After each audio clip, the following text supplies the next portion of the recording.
રાહુલ ગાંધીનું પાટણમાં સંબોધન. કહ્યું, અમે અગ્નિવીર યોજના રદ કરીશું કેમ કે આ યોજના આર્મી તરફથી નહીં, મોદીની ઓફિસથી આવી છે. પાટણ લોકસભા બેઠક ઉપર કોંગ્રેસના ઉમેદવાર ચંદનજી ઠાકોરના પ્રચાર માટે કોંગ્રેસના રાષ્ટ્રીય નેતા રાહુલ ગાંધી પાટણના પ્રગતિ મેદાન ખાતે આજે સભાને સંબોધન કરી હતી.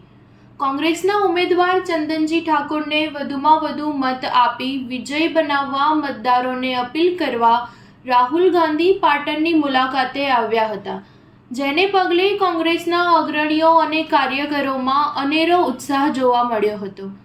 આ તકે રાહુલ ગાંધીએ ભાજપ પર આકરા પ્રહારો કર્યા હતા, તો બીજી તરફ રાહુલ ગાંધીના રાજા મહારાજાઓ વિશે કરેલા નિવેદનના વિરોધમાં પાટણ ક્ષત્રિય સમાજના આગેવાનોએ TB3 રસ્તા ખાતે કાળા વાવટા ફરકાવી વિરોધ પ્રદર્શન કર્યો હતો, જેથી પોલીસે 12 લોકોની અટકાયત કરી હતી. રાહુલ ગાંધીએ જણાવ્યું કે બે વિચારધારાની લડાઈ ચાલી રહી છે.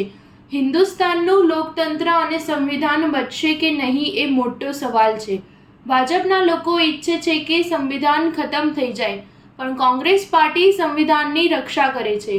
આઝાદી પછી જે પણ મળ્યું છે હિન્દુસ્તાનની ગરીબ જનતાને મળ્યું છે, એ સંવિધાનના લીધે મળ્યું છે. સ્ટાર ન્યૂઝ 7 હંમેશા સચ્ચાઈની સાથે.